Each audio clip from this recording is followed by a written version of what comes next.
हरे कृष्णा प्रभु जी। हरे कृष्णा। सभी को दंडवत प्रणाम। श्री हाँ, कृष्णा प्रभु जी दंड प्रणाम। श्रीमद् भागवतम पढ़ेंगे। इससे पहले हम मंगलाचरण करेंगे। नारायणं नमस्कृत्य नारायण नमस्कृत्य नमस्कृत्य नरं चैव नरोत्तमं नरं चैव नरोत्तमं देवीं सरस्वतीं व्यासं देवीं सरस्वतीं व्यासं ततो जयमुदीरयेत्। ततो जयमुदीरयेत्। नष्टप्रायेषु अभद्रेषु नष्टप्रायेषु नित्यं भागवत सेवया नित्यं भागवतेवया भगवती उत्तमश्लोके भगवते उत्तमश्लोके भक्तिरभवति नैष्ठिकी। भक्तिर्भवति नैष्ठिकी।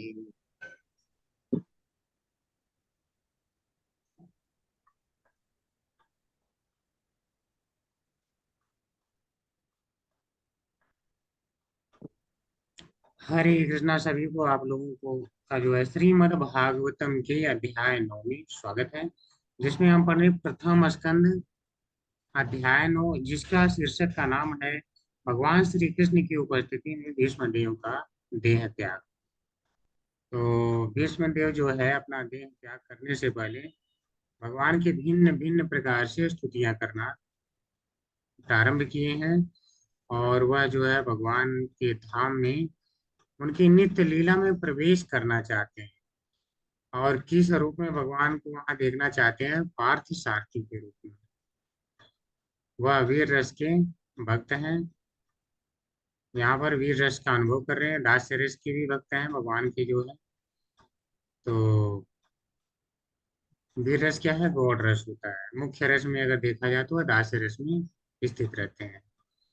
तो वीर रस में भगवान की फिर नित्य लीला में प्रविष्ट करना चाहते हैं, जो किसी न किसी लोक में अवश्य हो रही होगी। तो उसके बाद क्या है? प्रश्न हो सकता था कि क्या तुम्हें मेरा केवल वही रूप अच्छा लगता है? तो उन्होंने फिर क्या बताया था? नहीं, ऐसी बात नहीं है। उन्होंने गोपियों के बारे में बताया था कि आपका जो गोपियों के साथ प्रेम है वह अतुलनीय है, और हम उस लायक नहीं है कि आपसे जो है इतना अच्छा प्रेम में संबंधित हो पाए। इतना शुद्ध हमारा शायद प्रेम नहीं है। तो वह जो है वहां पर यह बात कहते हैं। उसके बाद जो है फिर और किस रूप में बताते हैं? फिर वह बताते हैं भगवान के साकार रूप के बारे में।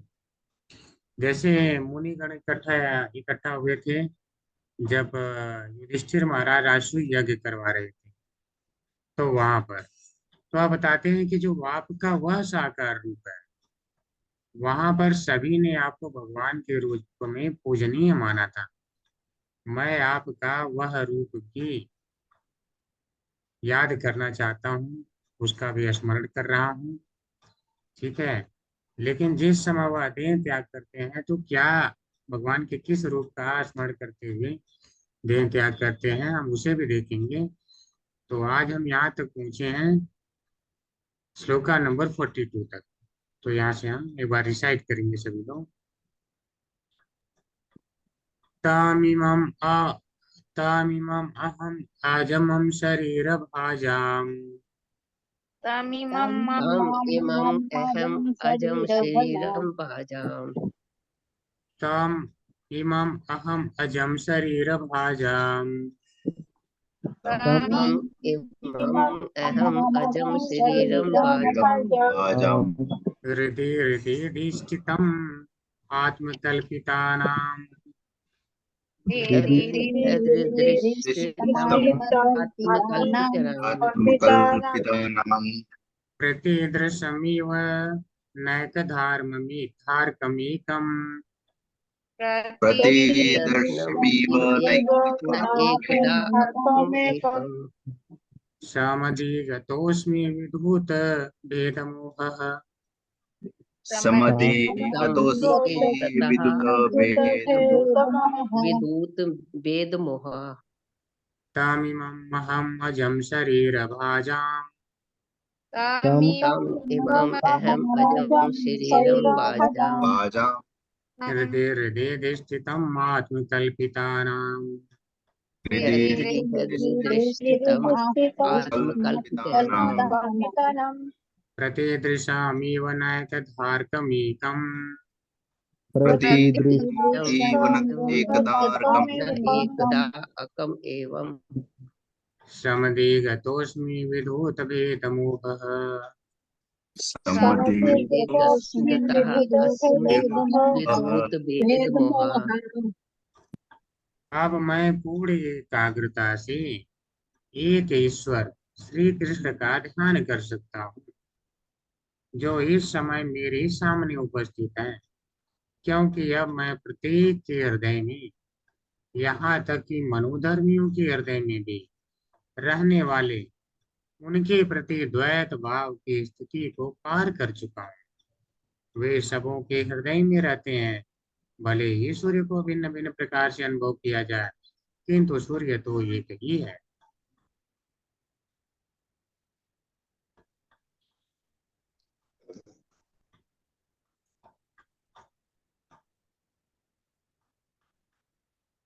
ओम नमो भगवते वासुदेवाय।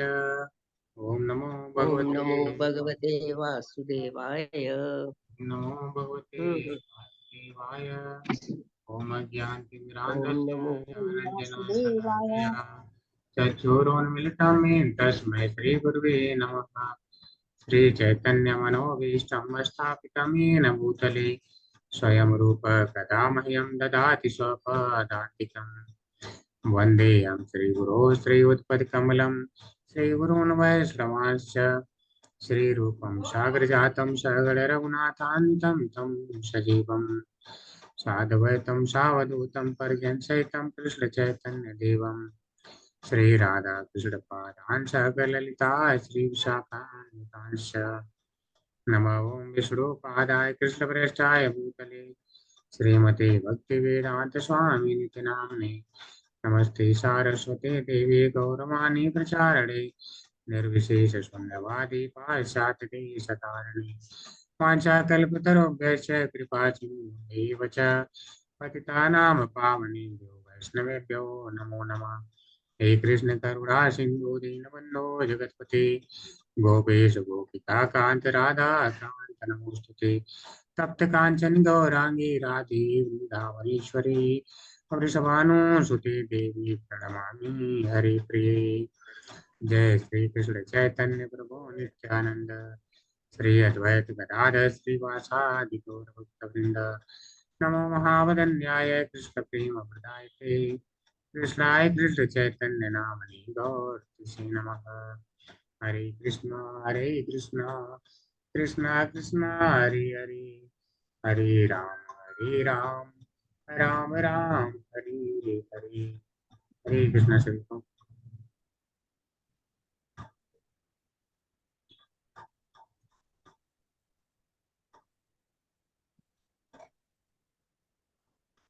तामिमम् अहम् अजं शरीरभाजाम्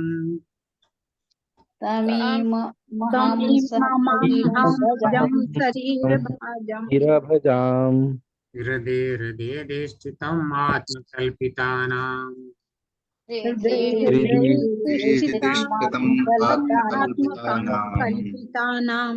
प्रतिदृशामिव नैकधार्कमीकम्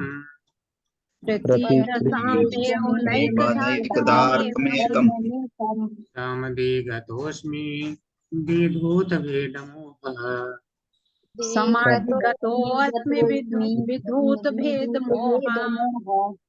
हरे कृष्णा सभी को जो रिसाइट करना चाहते हैं कर सकते हैं। हरे कृष्ण प्रभु जी। तमीम तमीम महगंज शरीर भांजा हृदय हृदय धृष्टित मात्म कल्पितानां प्रदिश्यमेव नैक धारकमेव मेकः समाधिगतोऽस्मि विभुत भेद मोहम। प्रभु जी हमको थोड़ा प्रयास करना पड़ेगा, तैयारी करेंगे प्रभु जी। शरीर भाजाम हृदि हृदि स्थितम् आत्मकल्पितानां प्रतिदृश्यमिव नैकधार्कमेकं समधिगतोऽस्मि विद्युत भेद मोह। हरे कृष्णा प्रभु जी। हरे कृष्णा प्रभु। कृष्ण प्रभु जी। तम इमम् अहम् अजं शरीर भाजम् हृदि स्थितम् आत्मकल्पितानां प्रति प्रति प्रतिदृश इव न एकदा अकर्म एकं समधिगतः अस्मि विदुत भेद मोह। हरे कृष्णा प्रभु जी। हरे कृष्णा प्रभु जी। हरे कृष्णा प्रभु जी। साधु। हरे कृष्णा प्रभु जी। तम इमम् अहं भजं शरीरभाजं रिद्धि रिद्धि दृष्टि तो आत्मा कल्पित नाम प्रतिदृशमिवं नैकधार्कमेकं समाधिगतो अस्मि विधूत भेद मोह। हरे कृष्ण। हरे कृष्णा प्रभु जी। तमीमहमजं शरीरभजां हृदि हृदि दृष्टितमात्मकल्पितानां प्रतिदृश्यमिव नेकधार्कमेकं समधिगतोऽस्मि भूतभेदमोह। हरे कृष्ण। हरे कृष्णा। तमीमम् अहम् अजं शरीरभाजां हृदि हृदि तिष्ठत आत्मन तिष्ठतम् आत्मा कल्पितानां प्रतिदृशम् इव नैकदार्कमेकं समाधिगतो अस्मि विदुतभेदमोहः। हरे कृष्णा। हरे कृष्णा प्रभु जी। हरे कृष्णा सभी हरे को। कृष्णा प्रभु जी। हरे कृष्णा माता जी। हम आगे बढ़ेंगे अभी। ठीक है, जितने लोग नहीं पढ़ पाए कल मौका ले सकते हैं पढ़ने का, तो थोड़ा सा प्रैक्टिस करेंगे तभी आएगा, क्योंकि श्रीमद् भागवत गीता के श्लोक थोड़ा सा इसके अपेक्षाकृत आसान रहते हैं। लेकिन यहाँ पर क्या है, श्लोक थोड़ा सा डिफरेंट है, संस्कृत थोड़ी डिफिकल्ट है उससे,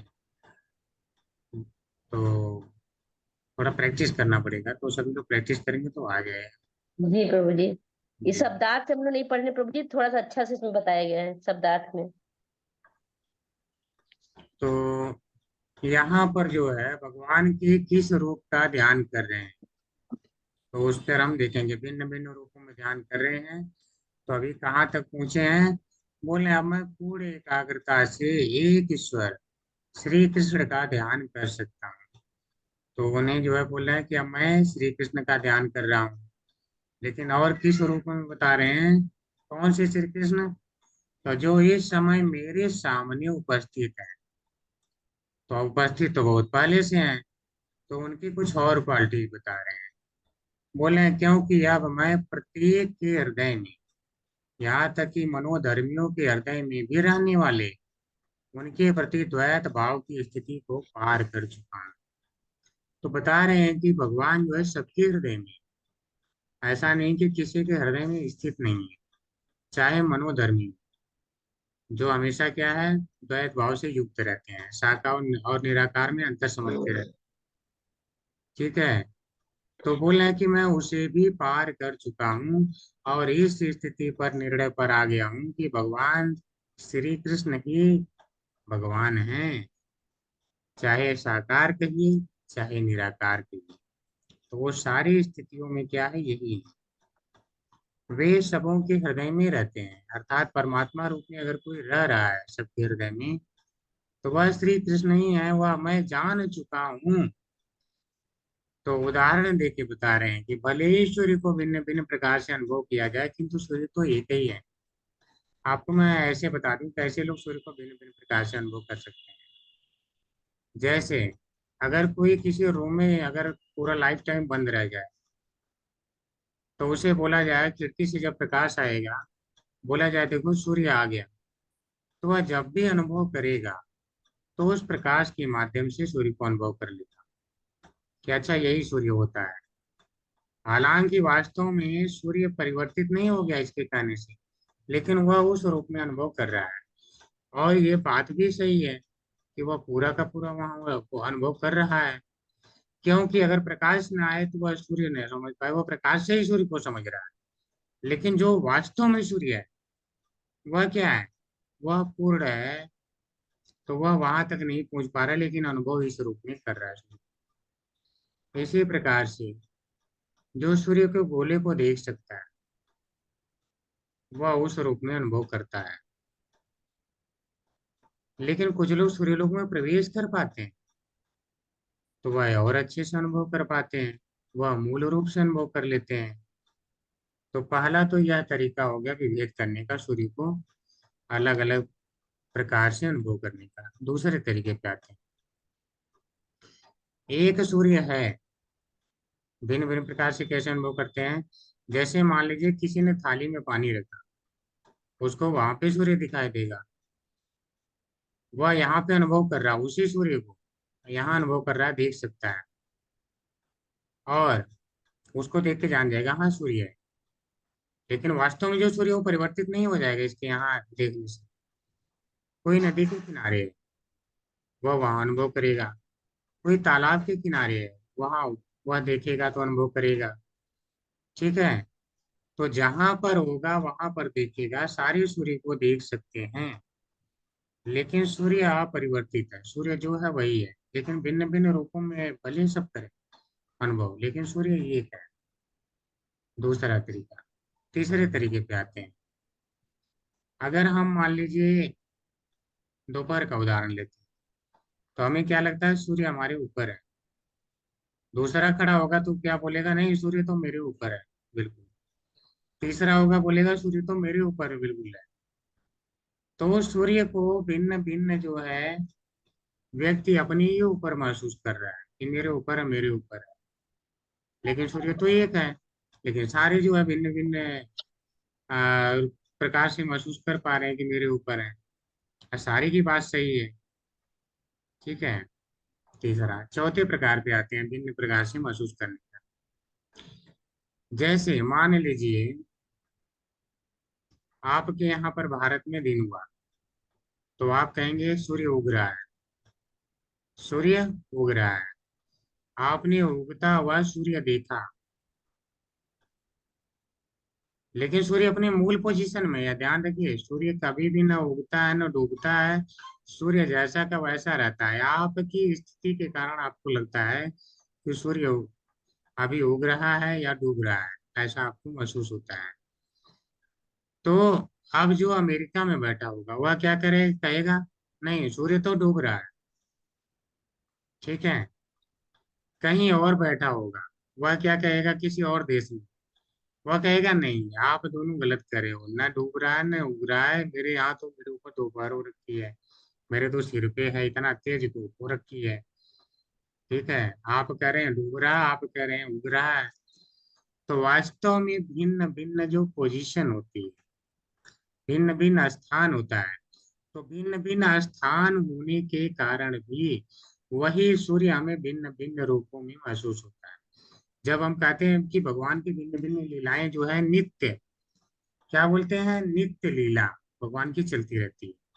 नित्य लीला का अर्थ है कि अगर वो भगवान ने यहाँ हमारे पास में अगर जन्म लेते हुए प्रतीत हो रहे हैं, तो ठीक है भगवान यहाँ प्रकट हुए हैं, जिसको हम क्या बोलते हैं कि सामान्य भाषा में सामान्य व्यक्ति यही बोलता है कि भगवान ने जन्म ले लिया।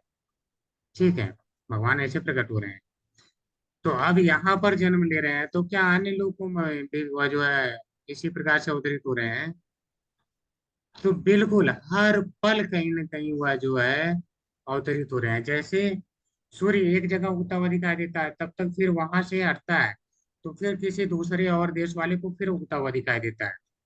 लेकिन सूर्य तो एक है, लेकिन जैसे स्थान परिवर्तित हो गया तो सबको उगता हुआ दिखाई दे रहा है। इसी प्रकार से भिन्न भिन्न लोक जब परिवर्तित होते हैं, तो भिन्न भिन्न लोकों में वही ईश्वर अर्थात वही श्री कृष्ण सबको लगता है मेरे यहाँ अवतार ले रहे हैं, मेरे यहाँ अवतरित हो रहे हैं। तो स्थान बदलने से एक ईश्वर दैवी होने के कारण हर जगह क्या है कि अवतरित होते हुए प्रतीत होते हैं। इसी प्रकार किसी न हर ब्रह्मांड में पल प्रतिपल एक जगह गीता का उपदेश चल रहा है, फिर एक जगह चल रहा है, फिर एक जगह चल रहा है। ठीक है, कहीं ओखल में बंधे हुए एक लोक में है, तो फिर वो दूसरे लोक में दिख रहे हैं, फिर तीसरे लोक में दिख रहे हैं। तो पल पल ये जो लीलाएं हैं भगवान की चलती रहती है। ठीक है, आपके जितने भौतिक ब्रह्मांड हैं, और अगर आप जो है आध्यात्मिक वर्ल्ड में जब पहुंचेंगे भगवान के, तो वहां पे कैसी चलती हैं, वहां पर तो इससे बढ़कर भगवान और भी जो है, यहाँ पर तो केवल उदाहरण देते हैं, देखो ये मेरी लीलाएं हैं, आप दो चार जानते हैं, ठीक है, दामोदर लीला जान गए, आप उसी में आनंदित हो रहे हैं। तो वहां पर तो इसी तरह की लीलाएं चलती रहती हैं। तो इसीलिए आपने जब दामोदर लीला में पढ़ा होगा, तो वहां पर आपने देखा होगा कि कैसे जो है सत्यव्रत मुनि जी उसकी व्याख्या करते हैं, कहते हैं इति दृक्स्वलीलाभिरानंद कुंडे, यानी इति दृक्स्वलीला भिरानंद कुंडे स्वघोषम निमज्जन्तम आख्यापयन्तम, कि आप अपने लोगों को इसी प्रकार की लीलाओं में नहलाते रहते हैं, सराबोर करते रहते हैं। ठीक है, लीलाओं में सराबोर करते रहते हैं। सोचिए इसी प्रकार की, अर्थात केवल एक ही लीला में आप नहीं करते रहते हैं। तो हमारे आचार्य देख सकते हैं, ठीक है, या जो मुनि है वह देख सकते हैं कि अब जो है सत्यव्रत मुनि की बात हो रही है, तो वह देख सकते हैं कि भगवान जो है नित्य इस प्रकार की लीलाएं कर रहे हैं। तो ऐसी नहीं कि एक लीलाएं चल रही हैं, हम भगवान के लोग में जाएंगे तो हमें एक लीलाएं मिलेगी, अनंत लीलाएं मिलेंगी जिनको आप जो है केवल आनंद लेते रहिए। तो भगवान क्या है, एक है, लेकिन वह अनेक जगहों पर दिखाई देते हैं। तो बोल रहे हैं इसी प्रकार से ये भगवान आप सभी के हृदय में है, हृदय हृदय जो है इसीलिए करें क्या, हृदय हृदय अधिष्ठितम आत्मकल्पिताना, आप हृदय हृदय अधिष्ठितम, हर एक के हृदय हृदय में अधिष्ठितम स्थित है। ठीक है, कैसे, परमात्मा कल्पिताना, परमात्मा के रूप में। और जो कल्पितानाम यानी जो शुष्क चिंतक हैं, जो अपने आप को ज्ञानी कहते हैं, आप उनके भी हृदय में हैं। प्रतिदृशम, प्रत्येक दिशा में ये सदृश, न एकदा, एक नहीं, जैसे आप एक नहीं, आप क्या है, प्रत्येक दिशा में, जो प्रत्येक दिशा में क्या लगते हैं कि आप भिन्न भिन्न जगहों पर है, लेकिन आप क्या है, जैसे सूर्य होता है वह एक होते हुए भी भिन्न भिन्न प्रतीत होता है, उसी तरह से आप भी भिन्न भिन्न प्रतीत होते रहते हैं। तो कह रहे हैं समधिगत उसमें, समधिगत है यस्मि, मैं ध्यान में समाधिस्थ हूँ। तो ध्यान में समाधिस्थ हूँ, तो समाधिस्थ होकर किसके ध्यान में, भगवान के। तो यहाँ पे उसी लेकर है तम, यानी उस भगवान को, किस भगवान को, इमम, जो इस समय मेरे समक्ष है। तो बोल रहे मैं उन्हीं गुण को जो अपने मन में स्मरण करते हुए समाधिस्थ हो रहा हूँ। और किस भावना से मैं मुक्त हो चुका हूँ, विद्भुत भेद मोहा, अर्थात द्वैत की भावना से मुक्त हूँ। अब यह मैं जान चुका हूँ आप ही केवल है, एक है, आप भिन्न भिन्न प्रतीत होते हुए दो नहीं है, चार नहीं है। ठीक है, तो चाहे हम कोई साकार कहे, निराकार कहे, ब्रह्म कहे, परमात्मा कहे, जिस रूप में कहे, तो भगवान केवल एक ही रहते हैं। लोग अनुभूति इन रूपों में करते रहते हैं। तो भगवान के इस रूप का वह क्या करते हैं, इस रूप में जो सामने खड़े हैं उस रूप में वह स्मरण कर रहे हैं, भगवान के रूप का आनंद ले रहे हैं। हरे कृष्ण। माता जी तात्पर्य पढ़ने के लिए मौका दे सकते हैं।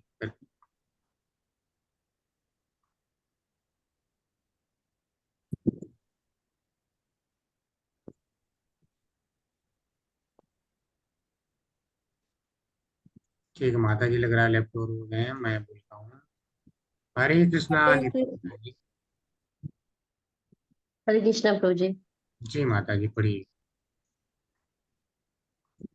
प्रभुपाद की जय हो। प्रभुपाद द्वारा तात्पर्य, भगवान श्री कृष्ण ही एक परम भगवान है, लेकिन उन्होंने अपनी अचिंत्य शक्ति द्वारा अपने आप को अनेक पुरांशों और विभ्रांशों में विस्तृत कर रखा है। द्वैत की धारणा उनकी इस अचिंत्य शक्ति के बारे में अज्ञान के कारण है। श्री भगवत गीता 9:11 में श्री भगवान कहते हैं कि जो अल्पज्ञ है मात्र वे ही उन्हें मनुष्य मानते हैं। ऐसे अल्पज्ञ व्यक्ति श्री भगवान की अचिंत्य शक्तियों को नहीं जानते। वे अपनी अचिंत्य शक्ति से सबके हृदय में उसी प्रकार विद्यमान है जिस प्रकार सूर्य संसार भर के लोगों के सामने विद्यमान है। श्री भगवान का परमात्मा रूप अनेक पूर्ण अंश का विस्तार है। वे अपनी अचिंत्य शक्ति से प्रत्येक के हृदय में परमात्मा रूप में अपना विस्तार करते हैं। प्रभु जी आगे पढ़ना है। हरे कृष्ण प्रभु जी आगे हरे पढ़ना कृष्ण है। माता जी। जी माता जी पढ़िए।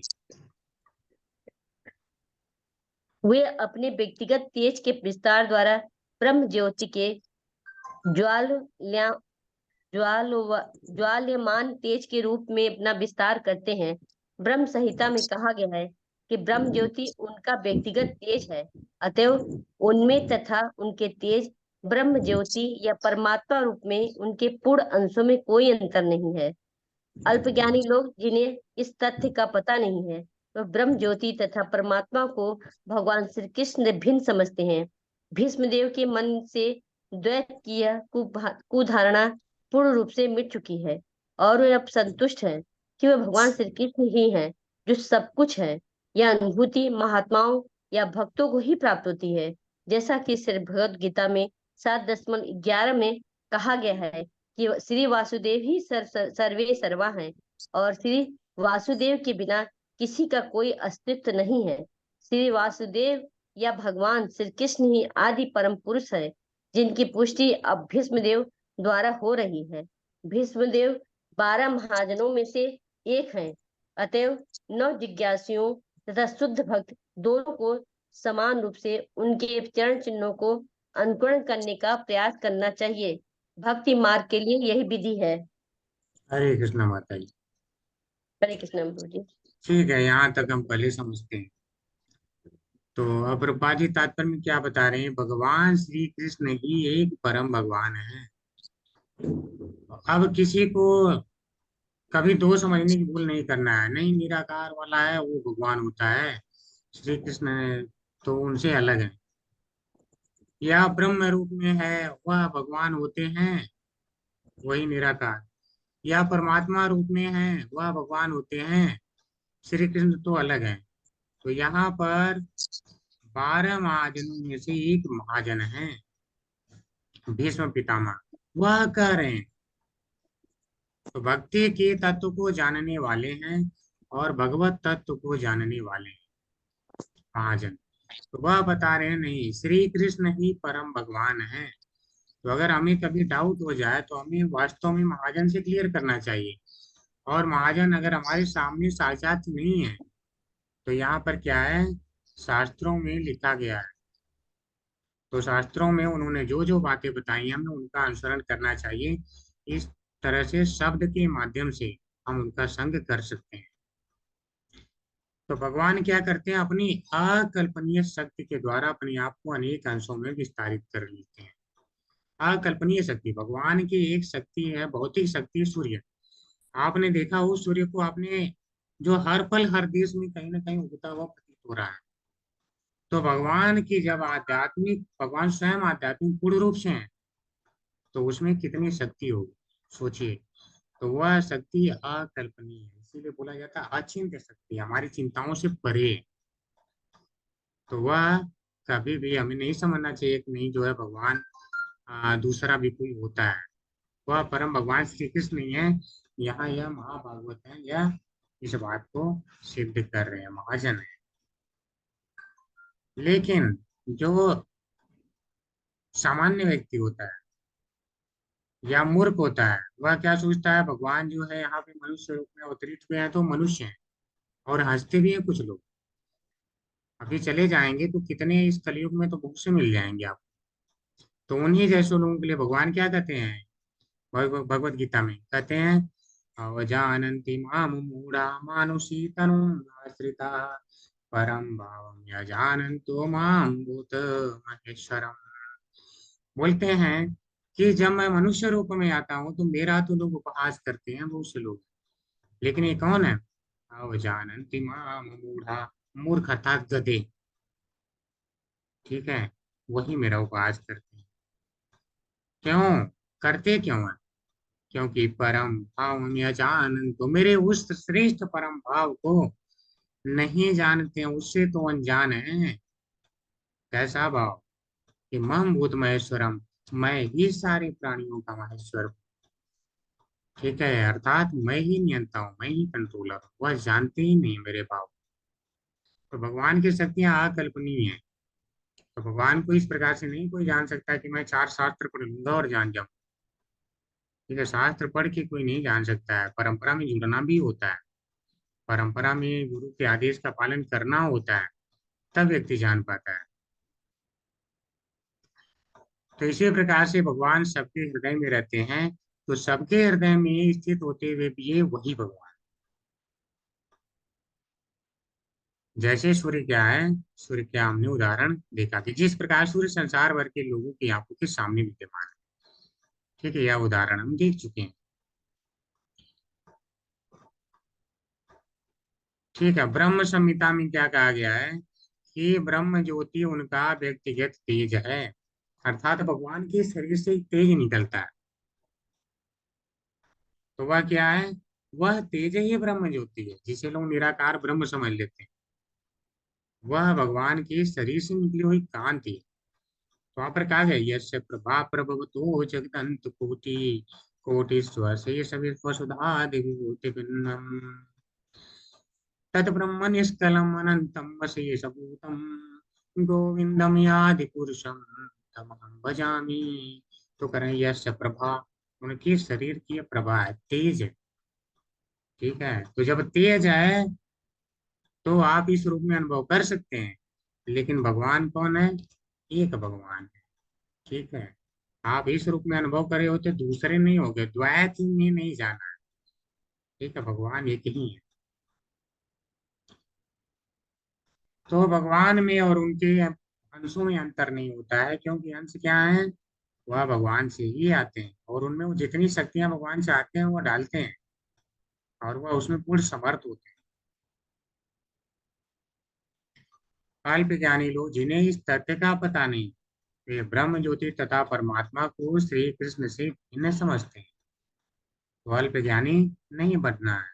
यहाँ पे जब महाजन बना रहे हैं, बता रहे हैं, तो हमें उसको सीख लेना चाहिए। तो इसीलिए कह रहे हैं कि भीष्मदेव के मन से द्वैत भाव की यह धारणा पूर्ण रूप से मिट जाती है, और वे अब क्या है, संतुष्ट हैं कि वे भगवान श्री कृष्ण ही हैं, जो सब कुछ है। सब कुछ चाहे किसी रूप में आप अनुभव करें, तो यह अनुभूति कौन कर पाता है कि भगवान श्री कृष्ण ही सब कुछ है, तो महात्मा लोग कर पाते हैं, या भगवान के पूर्ण भक्त। महात्मा वास्तव में भगवान के पूर्ण भक्त ही होते हैं, तो वही कर पाते हैं। तो भगवत गीता में इस बात को बताया गया है कि वासुदेव ही सर्वा सर्वी हैं, नहीं सर्वे सर्वा सब कुछ हैं। वह कौन है, भगवान है। तो भगवान के बिना किसी का कोई अस्तित्व नहीं है, और वह भगवान श्री कृष्ण है। तो वहाँ कहा गया है कि बहु नाम जन्म नाम ते ज्ञानवान माम प्रपदन्ते वासुदेव सर्वमिति समहात्मा सुदुर्लभ। वासुदेव सर्वम, सब कुछ वही, सब कुछ। तो हमें किसी और को कुछ समझने की जरूरत नहीं, ये एक और केवल एक, वह है श्री कृष्ण, वही परम भगवान है। हमें कहीं द्वैत में जाने की जरूरत नहीं। वासुदेव या भगवान श्री कृष्ण ही आदि परम पुरुष हैं, जिसकी पुष्टि अभी एक महाजन द्वारा हो रही है। अतएव नव दीक्षितों तथा शुद्ध भक्तों दोनों को समान रूप से उनके चरण चिन्हों का अनुसरण करने का प्रयास करना चाहिए। तो ऐसा नहीं है कि जो केवल नव दीक्षित को करना है, जो शुद्ध भक्त हैं उन्हें भी इन्हीं के चरण चिन्ह पे चलना चाहिए।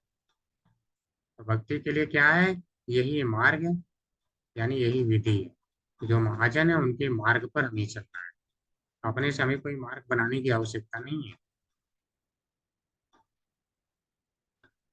ठीक है, आगे पढ़ेंगे। हरे कृष्णा, रश्मि केसरवानी माता जी।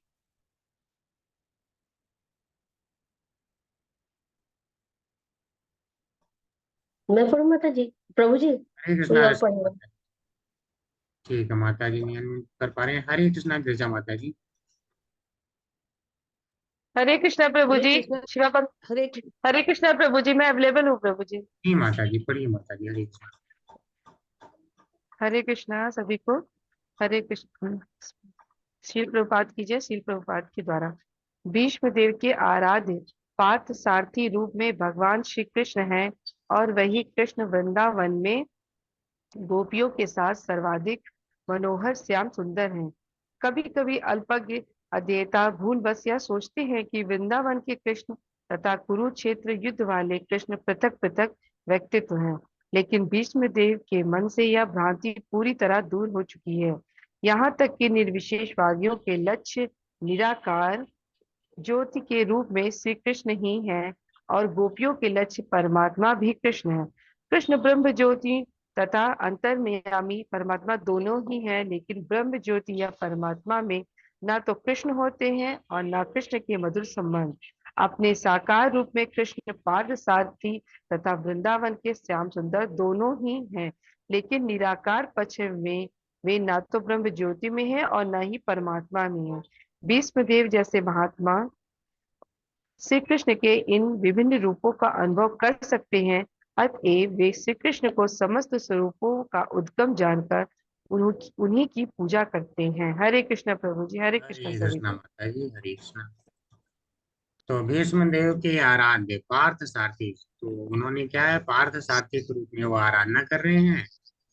और फिर क्या है, उसके बाद उन्होंने भगवान कृष्ण के वृंदावन में गोपियों के साथ जो लीलाएं किया है उनका उसका भी स्मरण किया, लेकिन वह जुड़ना चाहते हैं पार्थ सारथी के रूप में। वे रस का अनुभव करना चाहते हैं किसी और लोक में जाकर। जहाँ भी जाएंगे वहां अनुभव करेंगे, भगवान के लोक में जाएंगे तो वहां भी अनुभव करेंगे। तो कह रहे हैं कि कभी कभी कुछ लोग यह समझ बैठते हैं कि कुरुक्षेत्र में दूसरे कृष्ण थे और गोपियों के साथ दूसरे हैं। तो यहाँ पर यह क्या बता रहे हैं, भीष्म पितामह नहीं, एक है। तो ऐसा नहीं कोई कह सकता मेरे यहाँ उगता हुआ सूर्य दिख रहा है और आपके यहाँ डूबता हुआ, तो दोनों अलग अलग हो गए। सूर्य एक है, आपको दिख रहा है क्योंकि आपकी स्थिति वैसी, जिसके जैसी स्थिति होगी वैसे ही भगवान को देख पाएगा। ठीक है, तो जो जैसा होगा, जिसका भाव वैसा भगवान उसको दिखते हैं। ये यथा माम प्रपद्यन्ते तांस तथा भुजामि, तो जिसका जैसा भाव होगा वैसे ही रूप में भगवान को पाएगा, क्योंकि उसकी वह स्थिति होती है। तो आज क्या है, कभी भक्त होता है भगवान को सीधे देख सकता है, और वहीं पर ये का भक्त होता है बोलता मुझे नहीं दिख रहे हैं। आपकी स्थिति ऐसी नहीं है, क्या करेंगे। सूर्य को देख लो, सूर्य का बहुत अच्छा उदाहरण यहाँ पे दिया है भीष्म पितामह ने, कि सूर्य देखिए कैसे है, लोगों को अलग अलग दिख रहा है, उनकी स्थिति वैसी अलग अलग दिख रहा है। तो अगर आप केवल ब्रह्म ज्योति या परमात्मा में रूप में भगवान का अनुभव करते हैं तो आप पूर्ण रूप में नहीं कर पाते हैं। तो इसीलिए कह रहे हैं कि आप जो है वह भगवान जो साक्षात सामने खड़े हैं वह उस रूप में भगवान का अनुभव करना चाहते हैं। ठीक है, तो यहाँ पर इसीलिए कह रहे हैं भीष्म देव जैसे महात्मा श्री कृष्ण के इन विभिन्न स्वरूपों का अनुभव कर सकते हैं, अतः वे श्री कृष्ण को समस्त स्वरूपों का उद्गम जानकर उन्हीं की पूजा करते हैं। तो भाई जान गए सभी की उद्गम यह है, तो हमें ऐसा नहीं कि उद्गमों के पास जाने की आवश्यकता है। आप जो है डायरेक्ट भगवान कृष्ण की पूजा में संलग्न रह सकते हैं, यह एक महाजन की वाणी। ठीक है, आगे चलेंगे। अब इतना तो वह कह चुके हैं, अब इसके बाद देखते हैं सूत जी क्या बताते हैं। आखिर ऐसा क्या बात आ गया कि सूत जी को फिर से उनकी बातों को छोड़ करके अब अपने तरफ से ऐड करना पड़ा, तो उसे हम एक बार रिसाइट करेंगे। सूत उवाच कृष्ण भगवती कृष्ण एवं भगवती मनोवागवृत्तिभिः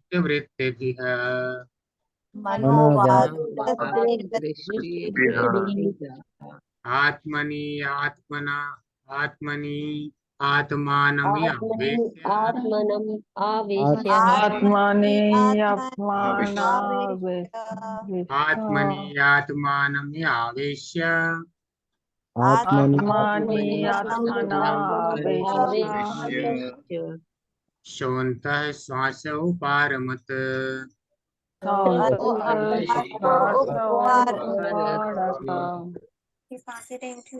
सूत गोस्वामी ने कहा, सूत गोस्वामी ने कहा, इस प्रकार भीष्म देव ने मन वाणी दृष्टि तथा कार्यों से अपने आप को परमात्मा अर्थात पूर्ण पुरुषोत्तम भगवान श्री कृष्ण में लीन कर दिया और शांत हो गए और उनकी श्वास रुक गई। ठीक है, अब जाके सांस रुक गई उनकी। सोचिए, तो भगवान के साक्षात भगवान का दर्शन कर रहे हैं। सोचिए, बिल्कुल। और बता भी रहे हैं कि यही हैं जो सबके हृदय हृदय में विराजमान है। दो चार अनंत मत समझ लेना, यही है अकेले।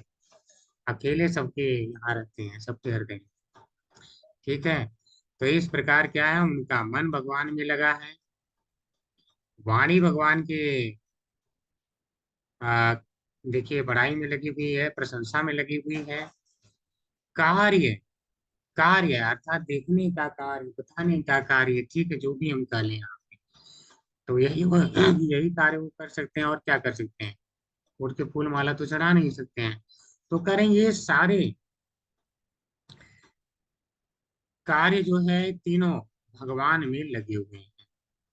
और इस प्रकार से करें आत्मनि आत्मानम आवेश।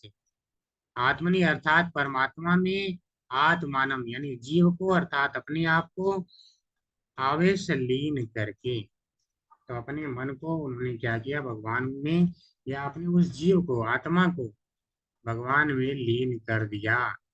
शो अंतः श्वास उपारमत, श वे अंत श्वास, श्वास खींचकर उपारमत शांत हो गए। ठीक है, तो लास्ट सांस उनकी अर्थात आई। तो इसीलिए कह रहे हैं कृष्ण, कृष्ण में उन्होंने अपने आप का मन लगाया। कौन है कृष्ण, तो बोले एकमात्र भगवती, अर्थात जो एकमात्र भगवान है, उन्हीं कृष्ण में क्या लगाया, मन वाग दृष्टि वृत्ति भी, मन भी लगाया, वाक वाणी भी लगाया, दृष्टि भी लगाया, वृत्ति, वृत्ति अर्थात जो कार्य। ठीक है, जब भगवान में कार्य लगा दिए जाते हैं तो वही धर्म हो जाता है, तो वह भी उन्होंने लगाया। और इतना लगा करके वह शांत हो जाते हैं, तो भगवान का दर्शन करते हुए वह शांत होते हैं। ठीक है, तात्पर्य पढ़ेंगे। हरे कृष्णा। मधु माता जी।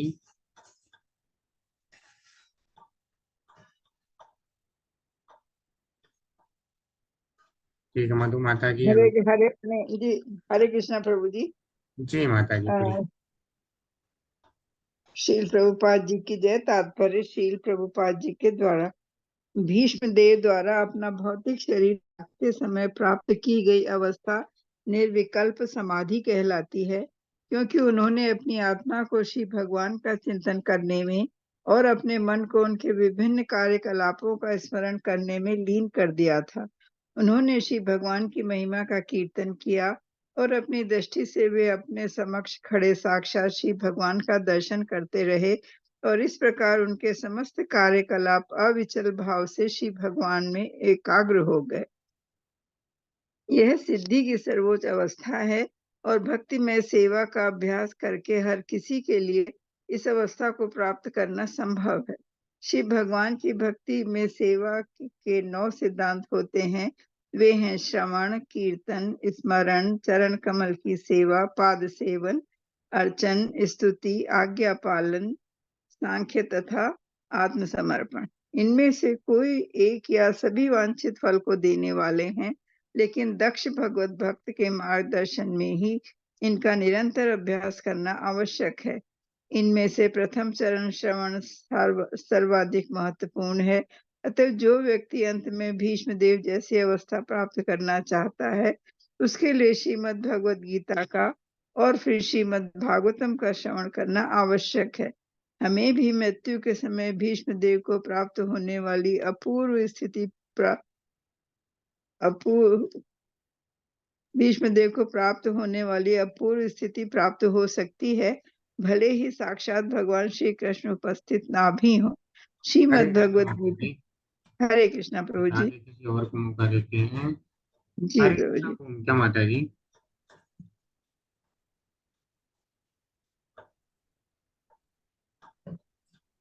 प्रभु ठीक जी है, मैं पढ़ूं? माता जी अनम्यूट नहीं कर हरे पाए। कृष्ण प्रभु। हरे कृष्णा ओम प्रकाश प्रभु जी। हरे कृष्णा प्रभु जी, दंडवत प्रणाम। जी प्रभु जी, दंडवत हरे प्रणाम। पढ़िए प्रभु जी।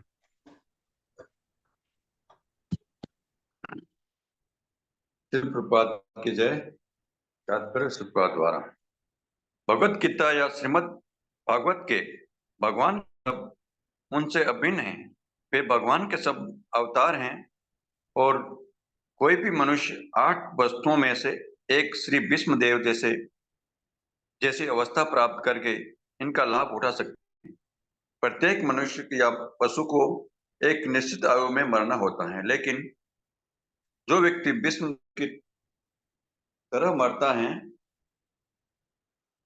वह पूर्णता प्राप्त करता है, और जो प्रकृति के नियमों से बाध्य होकर मरता है वह पशु की तरह मरता है। मनुष्य तथा पशु में यही अंतर है। ये मनुष्य जीवन विशिष्ट रूप से भीष्मदेव, हरे कृष्ण प्रभु, आगे बढ़ेंगे, भीष्मदेव जैसी मृत्यु के लिए हैं। हरे कृष्णा प्रभु जी, हरे कृष्णा।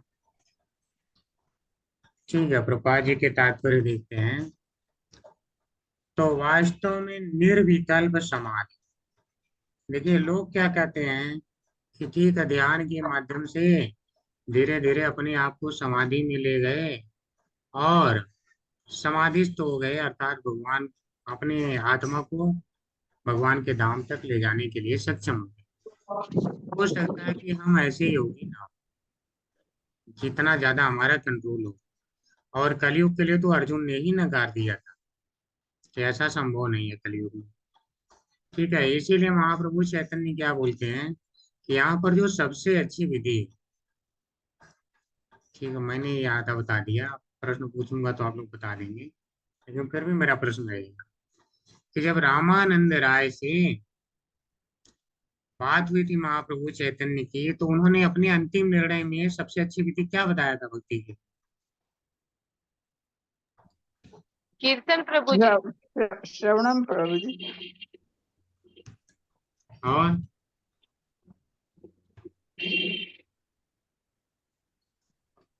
ठीक है, एक माता जी ने कीर्तन बता दिया, एक माता जी ने श्रवण बता दिया। वास्तव में यही 2 विधियों को उन्होंने संस्तुति किया था, ये श्रवण और कीर्तन है। ठीक है, तो श्रवण कीर्तन स्मरण नहीं नहीं माता जी, बहुत ज्यादा नहीं है। उन्होंने श्रवण और कीर्तन बताए, उन्होंने बहुत सारी विधियां बताई।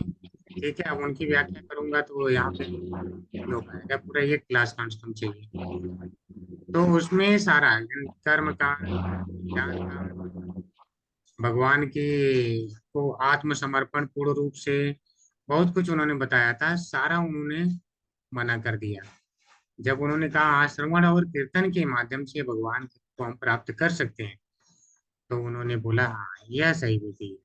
तो कलयुग में श्रवण और कीर्तन ही आसान है, आप बैठ करके नहीं लगा सकते।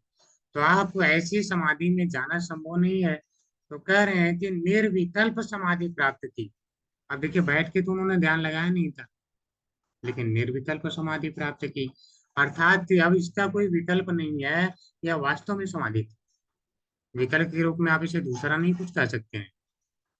तो वास्तव में जब भगवान के आप कार्यकलापों का पूर्ण रूप से स्मरण करते हैं, कैसे, यहाँ पे देखिए क्या बताया, मन वाग दृष्टि वृत्ति, जब सब कुछ भगवान में लगा दिया जाता, मन भी, वाणी भी, आपकी दृष्टि भी और आपके कार्य भी।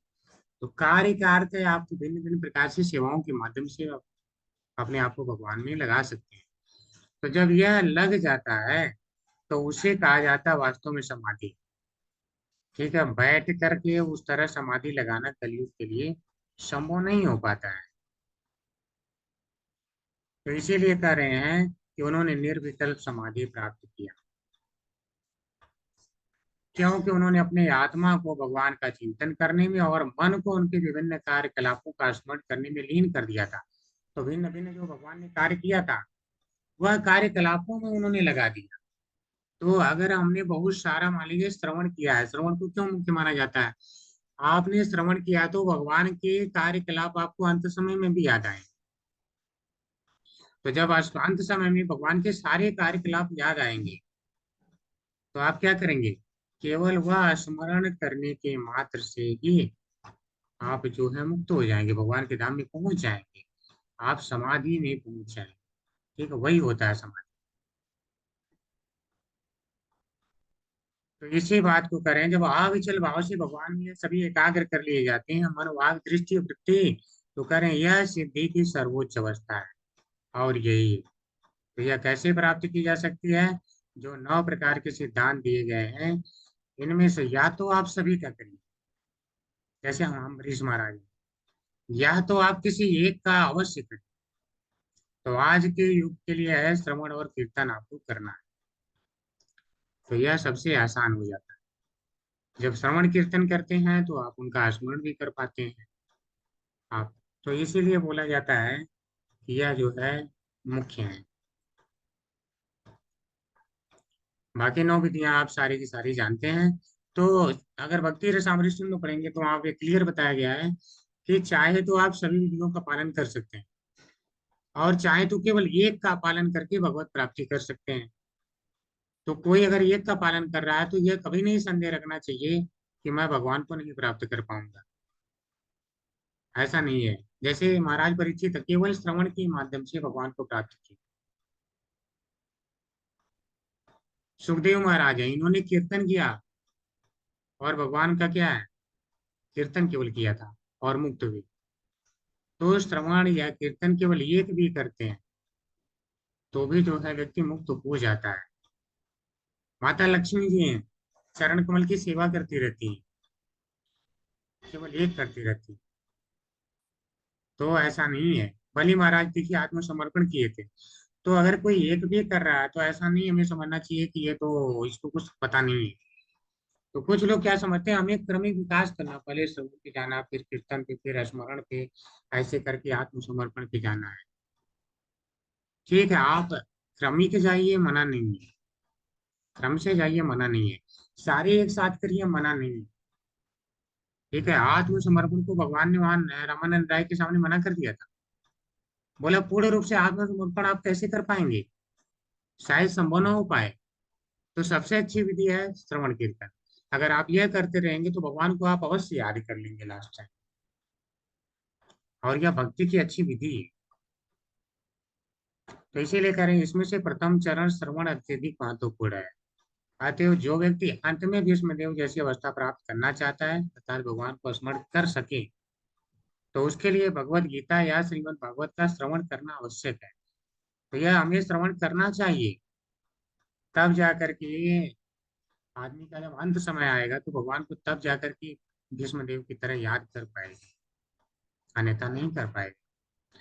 तो ऐसा नहीं कि हम कहें इनके सामने तो भगवान उपस्थित थे, मेरे सामने तो नहीं उपस्थित होंगे। तो नहीं उपस्थित होंगे तो भी यहाँ पे पापा जी क्या करें, भगवत गीता या श्रीमद् भागवत के भगवान के शब्द उनसे अभिन्न हैं। वे भगवान के क्या शब्द अवतार हैं। आप साहित्यिक अवतार है भगवान का श्रीमद् भागवतार आपने देखा है, आपने पढ़ा है इसके पहले। आपने क्या पढ़ा था, इदम भागवतम नाम पुराणम ब्रह्म संहितम उत्तम श्लोक चरितम चकार भगवान ऋषि निःश्रेयसाय लोकस्य धन्यम स्वस्तयनम महत। तो वहां पे क्या पढ़ा, इदम भागवतम नाम, जो यह भागवतम नाम का है, पुराणम ब्रह्म संहितम, भगवान का साहित्यिक अवतार है, यह स्वयं अवतार है। यह कोई मतलब ऐसा नहीं कि हंसी वाला खेल चल रहा है, मैंने केवल जो है पढ़ लिया अब क्या होगा, कुछ नहीं होगा, ऐसा नहीं है। आपने पढ़ लिया तो आपको भगवान स्मरण आएंगे, या भगवान की गारंटी है, आपको चिंता नहीं करना है। ठीक है, यह भगवान की है, तो आप चिंता मुक्त रहिए। बस आपको करना क्या है, श्रवण कीर्तन करना है। तो यह भगवान से अभिन्न है। इवन भगवान का नाम क्या है, तो माला करते रहते हैं तो भगवान का नाम क्या है, नाम नाम कार्य बहुधा निज सर्वशक्ति तत्प्रार्थिका नियम के स्मरण। आपने तो भगवान ऐसे दयालु हैं कि आपने अपने नामों में अपनी पूरी शक्ति डाल दी। सोचिए नाम में, तो यह नाम क्या है, भगवान का शब्द अवतार है। तो इसलिए भगवान को आप स्मरण कर सकें तो इसके लिए श्रवण कीर्तन आपको अवश्य करना चाहिए। प्रत्येक मनुष्य या पशु को एक निश्चित आयु में मरना होता है, लेकिन जो व्यक्ति भीष्मदेव की तरह मरता है वह पूर्णता प्राप्त करता है, और जो प्रकृति के नियमों से बाध्य होकर मरता है वह पशु की तरह मरता है। तो मरना तो सबका हमको लगता है सेम है, लेकिन जो क्या है, एक भीष्मदेव की तरह भगवान का स्मरण करते हुए भगवान के धाम तक जाता है, और एक क्या है, प्रकृति के नियमों द्वारा मरने को बाध्य कर दिया जाता है कि तुम तड़प तड़प कर मरोगे, वह बाध्य कर दिया जाता है। और एक तरफ भागवत है जो किसी भी परिस्थिति में भगवान की स्तुति कर रहे होते हैं। सोचिए परिस्थिति कितनी विकट हो, लगे कि तबीयत इनकी इतनी खराब है, तो बहुत खराब कंडीशन में है, सर सैया पर लेते हैं, ऐसा भी लग सकता है, ठीक है, मतलब बहुत विकट स्थिति लग सकती है हमें, लेकिन वह क्या है, अंदर से भगवान की स्तुति कर रहे होते हैं और पूर्ण आनंद में होते हैं।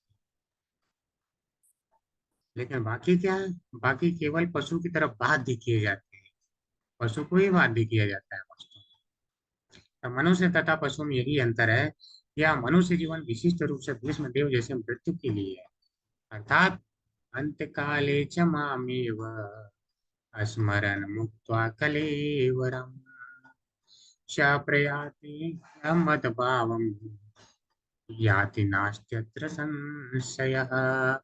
तो कैसे देह का त्याग करना है, स्मरण करते हुए करना है, मनुष्य जीवन इसीलिए, ठीक है। और अगर आप स्मरण करते हुए नहीं कर पाए तो आपका यह जीवन व्यर्थ गया। हरे कृष्ण सभी, आज हम यहीं पर विराम हरे लेंगे। कृष्णा प्रभु जी। प्रश्न है तो प्रभु जी प्रभु जी से पूज्य दंड प्रभु प्रणाम। जी जो अभी हरे नवधा कृष्णा भक्ति में प्रभु जी। सांख्य वाला था उसमें क्या होता है? हरे कृष्णा, माता जी का प्रश्न है, सभी लोग ध्यान से सुनिए। जी माता जी, फिर से बार रिपीट करिए। प्रभु जी जो आपने नवधा भक्ति में श्रवण कीर्तन स्मरण वो ऐसे करके है, तो उसमें सांख्य में क्या होता है? सख्य लिखा माता जी, सख्य रूप में यानी मित्र के रूप में। अच्छा, साख्य ब्रह्म। जी साख्य रूप, ओके। जी जी। प्रभु जी थोड़ा सा ये बता दी, पाद सेवन क्या होता है? चरण कमलों की सेवा करना भगवान के। अच्छा, भगवान के चरण कमल की सेवा करना है। तो प्रभु जी पूजा और चरण कमल की पूजा में फर्क क्या होगा?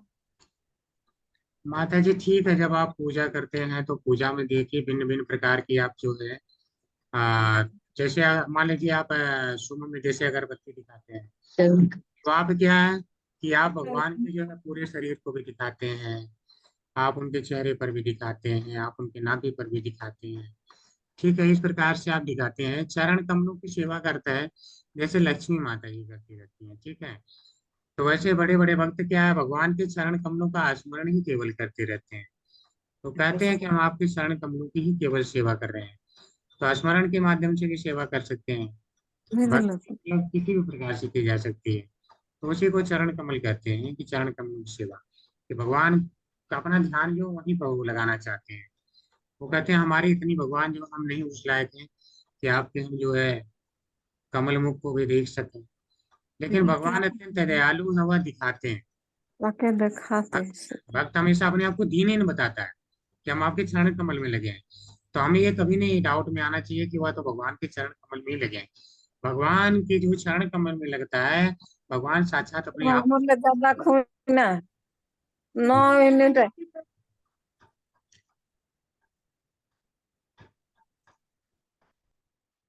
हरे कृष्णा, और किसी कोई प्रश्न है? नहीं है, ठीक है। प्रभु जी हरे कृष्णा। प्रभु जी ये प्रभु जी एक धन्यवाद प्रश्न तो है, प्रभु जी एक प्रश्न तो है, मगर इस श्लोक से संबंधित नहीं है, उसका सिर्फ हमें एक छोटा सा आप हिंट कर दीजिएगा तो हम उसको डिटेल में पढ़ लेंगे। प्रभु जी वो कपिल मुनि का सांख्य दर्शन क्या है? सांख्य दर्शन माता जी, उन्होंने जो ज्ञान योग के माध्यम से भगवान को समझना, वही सांख्य दर्शन है। अच्छा अर्थात प्रकृति की सारी चीजों को एक एक करके अलग करते जाना, 24 तत्वों को। आप जब सभी को अलग करके अच्छा जानेंगे, अच्छा ये भगवान नहीं है, ये भगवान नहीं है, ये भगवान नहीं है, लास्ट में आपको पता चलेगा अच्छा ये भगवान होते हैं। तो भगवान का ज्ञान के माध्यम से अध्ययन, ठीक माता जी। नहीं, लास्ट में क्या बोला लास्ट में आपने? पता चलेगा कि ये तो कोई तत्व ही नहीं है, भगवान तो इसमें से कोई नहीं है, अच्छा अच्छा अर्थात भगवान कोई अच्छा और है। फिर तब वह हम्म, आत्मा और परमात्मा के बारे में सोचने की सोचता है। ठीक है माता जी। जी बात प्रभु जी, भगवान बहुत का बहुत धन्यवाद प्रभु जी। ज्ञान के हरे माध्यम कृष्ण प्रभु जी। प्रभु जी आज्ञा ज्ञान पालन के मतलब क्या? माध्यम से भगवान का आज्ञा पालन करना, आज्ञा पालन करना मतलब क्या? आज्ञा पालन माता जी आप गुरु की भी करिए, भगवान की भी करिए। अगर भगवान हाँ को प्राप्त करना है तो आपको गुरु का ही करना पड़ेगा, तभी तो भगवान को प्राप्त जी कर जी। सकते हाँ हैं। जी। जी। हरे कृष्ण प्रभु जी। हरे कृष्णा माता जी। ठीक है, किसी का कोई प्रश्न नहीं है।